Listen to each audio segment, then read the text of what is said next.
Hello everyone and welcome to quantum coding. तो आज के हमारे पाइथन बेसिक्स फॉर बिगिनर्स की प्लेलिस्ट के पहले वीडियो में हम पाइथन के बेसिक्स में से प्रिंट फंक्शन को and variables and data types को कवर करेंगे। तो आज की वीडियो को देखने के बाद आपको ये दोनों 100% समझ में आ जाएंगे। तो चलिए स्टार्ट करते हैं। सबसे पहले है हमारा print function. So print function is like असली में कुछ प्रिंट करना। तो प्रिंट फंक्शन कैसे काम करता है, तो हम कोड के थ्रू जो कंप्यूटर है उसे कुछ प्रिंट करने को देते हैं। प्रिंट यानी आउटपुट में दिखाना। ओके, ठीक है। इस प्रिंट यानी यहाँ पे आउटपुट में दे देना। तो हम कोड के थ्रू कंप्यूटर को बोलते हैं कि हम उसे जो भी इंफॉर्मेशन दें वो उसे प्रिंट करके आउटपुट में दे दें। तो उसके लिए हम ये प्रिंट फंक्शन का यूज़ करते हैं। ठीक है। अब इसे कैसे लिखते हैं, तो पहले मैं आपको बता देता हूँ सिंटैक्स क्या होता है। सिंटैक्स यानी लिखने का तरीका। तो इसका जो सिंटैक्स होता है वही होता है, हम स्मॉल लेटर्स में लिखते हैं प्रिंट, फिर 2 ब्रैकेट्स लगाते हैं। इसके अंदर हम जो भी लिखेंगे वो प्रिंट हो जाएगा। ठीक है, यहाँ पे लिखा भी हुआ है displays output in the console, helps program communicate information. यानी वही बात लिखी है जो मैंने बोला, और ऐसे प्रोग्राम आपको कुछ बता भी सकता है। तो सिंटैक्स इसका ये हो गया। अब इसके अंदर हम जो भी लिखते हैं वो जनरली प्रिंट हो जाता है। बट इसके अंदर हम क्या लिख सकते हैं, इसके लिए एक स्पेसिफिक डिफाइंड चीज़ें हैं कि हम क्या क्या लिख सकते हैं इस प्रिंट फंक्शन में। ओके, तो अभी आपको उसे समझने की इतनी ज़रूरत नहीं है, अभी मैं जस्ट आपको बता रहा हूँ। We will study on it later on in this video. Okay guys, तो चलिए चलते हैं यहाँ पे। तो यहाँ पे हमने लिख रखा है प्रिंट हेलो वर्ल्ड, एंड अब हम इस प्रोग्राम को रन करेंगे VS कोड में।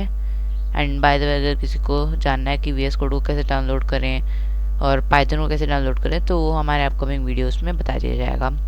तो VS कोड पर जब हम कोड को रन करेंगे तो प्रिंट हेलो वर्ल्ड से आउटपुट आया हेलो वर्ल्ड। ओके गाइस, तो यहाँ पे हमने वही सिंटैक्स यूज़ किया, प्रिंट, और इन ब्रैकेट में हमने हेलो वर्ल्ड लिखा।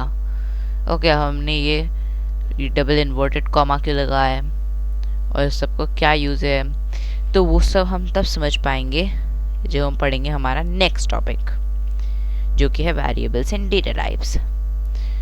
तो पहले से समझते हैं, फिर हम इसे कोड के थ्रू जानेंगे। सबसे पहले एक वेरिएबल क्या होता है। एक वेरिएबल बिल्कुल एक डब्बे की तरह होता है। जैसे समझ लीजिए, एक आपने एक डब्बा लिया, अब डब्बे को आपने कुछ भी नाम दे दिया, जैसे आपने ए नाम दे दिया इस डब्बे को। फिर आपने एक दूसरा डब्बा लिया, उससे आपने बी नाम दे दिया, और एक तीसरा डब्बा दिया और उसे आपने सी नाम दे दिया तीसरे डब्बे को।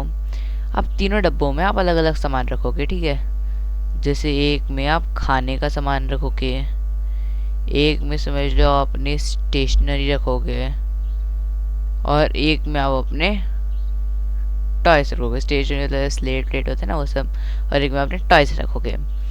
तो अब क्या है, ए जो है यानी डिब्बे का नाम ए, ये है हमारा वेरिएबल। और जो फूड है जो ए के अंदर है वो है उसकी वैल्यू। सॉरी, गलत स्पेलिंग है। Okay, value. तो हमें ये पता है कि ए के अंदर है फूड, तो इसी वजह से हमेशा ऐसा होता है कि हम वेरिएबल के अंदर वैल्यू रखते हैं। ठीक है, अब हम वेरिएबल कैसे बनाते हैं ये देखते हैं। ओके गाइस, तो चलिए प्रिंट समझने से पहले हम वेरिएबल को समझ लेते हैं। तो वेरिएबल बनाने की कुछ लिमिटेशंस है। वेरिएबल को हम जनरली एक नाम देते हैं, तो उस नाम की कुछ लिमिटेशंस हैं। हम उस नाम में कुछ भी हैशटैग, @ एक्सक्लेमेशन मार्क, कोई भी स्पेशल कैरेक्टर नहीं यूज़ कर सकते। हम क्या यूज़ कर सकते हैं, लेटर्स यूज़ कर सकते हैं। हम स्पेस नहीं दे सकते उसमें। ठीक है, हम नंबर्स भी यूज़ कर सकते हैं, पर वो केवल नंबर का नहीं होना चाहिए। अगर मैं लिख दूँ 1 = समथिंग तो नहीं हो सकता। ठीक है, फिर इसमें केवल एक स्पेशल कैरेक्टर हो सकता है, तो अंडरस्कोर। वो इसलिए कोई स्पेस नहीं दे सकते ना, अंडरस्कोर यूज़ करते हैं। अब समझ लीजिए, जैसे मुझे कोई भी वेरिएबल क्रिएट करना है, जैसे कि स्टूडेंट्स ऑफ क्लास 8B, तो मैंने लिखा students _of_ class underscore 8th underscore b equal to 51, यानी क्लास 8 में 51 स्टूडेंट्स है। ओके गाइस, तो अब ये जो चीज़ है इसमें देखिए मैंने केवल लेटर्स यूज़ किया है, अल्फ़ाबेट्स, एंड मैंने अंडरस्कोर यूज़ किया और मैंने नंबर्स भी यूज़ किए, बट आप केवल नंबर में नहीं कर सकते, ठीक है, वरना तो समझ लीजिए जैसे 8 = 51 हो जाएगा, तो हो ही नहीं सकता ना कभी। तो इस तरीके से हम एक वेरिएबल को डिफाइन करते हैं और ये है इसकी लिमिटेशंस भी, लाइक उसके नाम में क्या क्या हम लिख सकते हैं। अब वेरिएबल में स्टोर क्या करते हैं, हमने 51 स्टोर किया, इसके अलावा और क्या क्या स्टोर हो सकता है ये देखते हैं। ओके गाइस, तो जो भी वेरिएबल में स्टोर होता है हम अलग अलग टाइप के लाइक डेटा टाइप्स को स्टोर कर सकते हैं वेरिएबल में। तो अब हम कैसे लाइक डेटा टाइप्स क्या होते हैं, इसमें क्या क्या आता है ये देखते हैं।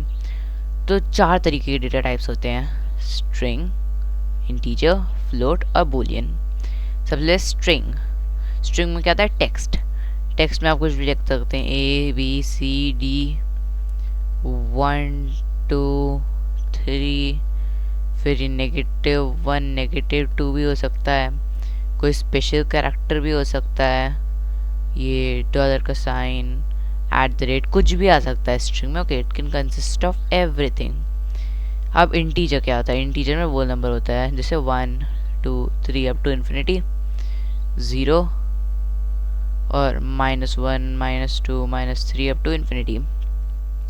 अब फ्लोट, फ्लोट में क्या होता है, वोल नंबर्स भी आता है, डेसिमल्स भी आते हैं। फ्लोट में आ सकता है हमारा 1 2 3, और फ्लोट में आ सकता है 1.1 1.2 1.3 2.2 वट एवर, कोई डेसिमल भी आ सकता है ना। और अंत में आता है बूलियन। बूलियन में केवल 2 ही प्रकार की वैल्यूज आती हैं, इसलिए बहुत स्पेशल है, बहुत काम का भी है, बाद में जाके हम इसे बहुत यूज़ करेंगे कंडीशनल स्टेटमेंट्स में। बूलियन की 2 वैल्यूज़ क्या होती हैं, ट्रू और फॉल्स, सच और झूठ। ओके, सच झूठ।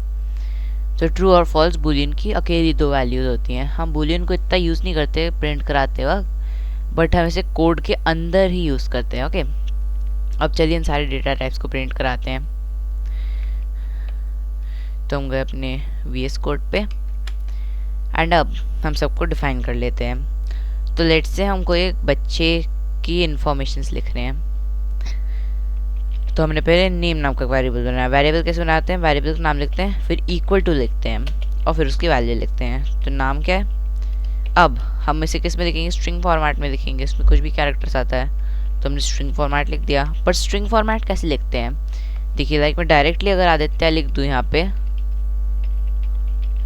तो एरर आ जाएगा, पर वही मैं डबल इन्वर्टेड कॉमा लगा के लिखूँ तो नहीं आएगा। क्यों, क्योंकि स्ट्रिंग आप 2 तरीके से लिख सकते हैं, या तो डबल इन्वर्टेड कॉमा लगाएं उसके अंदर कुछ भी लिख दें तो एक स्ट्रिंग होगा, या तो आप सिंगल इन्वर्टेड कॉमा लगाएं उसके अंदर कुछ लिख दें तो भी स्ट्रिंग होगा। बट हम सिंगल जनरली नहीं लगाते, क्यों, सब सिंगल इन्वर्टेड कॉमा लगाया और मैं लिखा आदित्याज बुक, मुझे लिखने से तो आदित्याज बुक, और मैंने अब एक और कॉमा लगा दिया।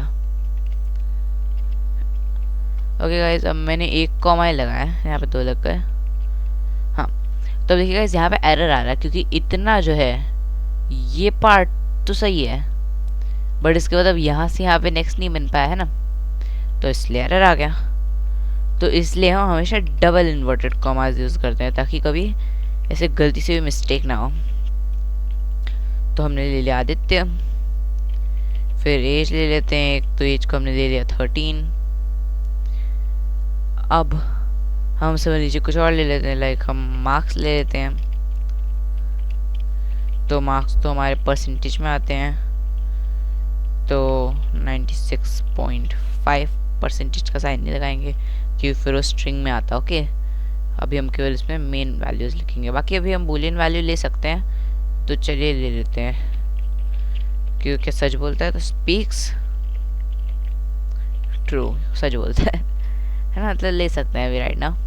तो हमने चारों टाइप के वैल्यूज़ को कवर कर चुका है जो जो हमने यहाँ पे लिखी थी। ठीक है गाइस, अब इन्हें करके प्रिंट कराते हैं। तो अब मैंने आपको जैसा बताया था वैसे ही हम प्रिंट में ये सारी वैल्यूज़ रख सकते हैं। ओके, तो प्रिंट के अंदर हम ये सारी चीज़ें रख सकते हैं। और हाँ, इसमें इन्वर्टेड कॉमा लगाना मत भूलिएगा।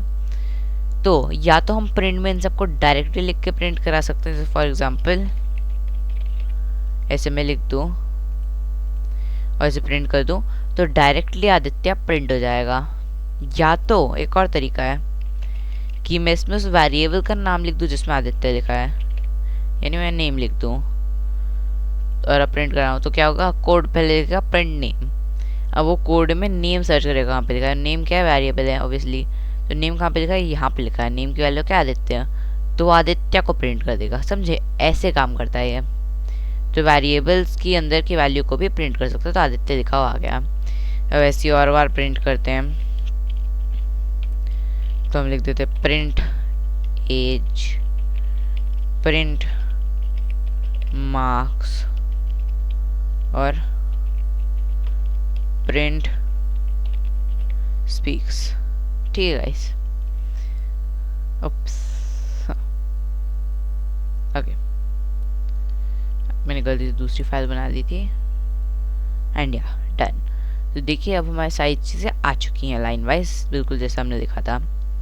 अब प्रिंट में भी हम अलग अलग तरीके से प्रिंट कर सकते हैं। लाइक हम केवल सिंगल वेरिएबल के अलावा डबल भी प्रिंट कर सकते हैं। फॉर एग्जांपल अगर हमें एक स्ट्रिंग प्रिंट करना और एक नंबर प्रिंट करना है, पर वो नंबर इंटीजर में रहना चाहिए और स्ट्रिंग में नहीं होना चाहिए, तो हम क्या करेंगे, पहले हम एक स्ट्रिंग लिखेंगे कुछ भी, जैसे इसमें दीजिए आदित्याज एज इज, हमने इक्वल टू लगाया। अब हम कॉमा लगाते हैं, ठीक है गाइस, और लिख देते हैं जैसे 13। तो अब हमारे दोनों टाइप की वैल्यूज आ गई हैं, एक इंटीजर वैल्यू और एक स्ट्रिंग वैल्यू, और दोनों प्रिंट भी हो गए सक्सेसफुली। तो हम कॉमन लगा के लाइक बहुत सारे ऐड कर सकते हैं, आप टू इन्फिनिटी ऐड कर सकते हैं, बट ऐसे हम एक से ज़्यादा चीज़ को एक ही में प्रिंट करा सकते हैं। And same works for variables, variables के लिए भी एकदम सेम काम करता है। तो देख लो name comma age comma marks comma speaks, तो इससे भी वही सेम काम होगा। ओके गाइस, तो ये सब इस तरीके से काम करता है। एंड इसी के साथ साथ आज का हमारा पहला लेक्चर कंप्लीट हो चुका है 100%। एंड हम मिलते हैं अगले लेक्चर में। Thank you guys, hope you do well, और देखते रहिएगा हमारे लेक्चर्स। Thank you.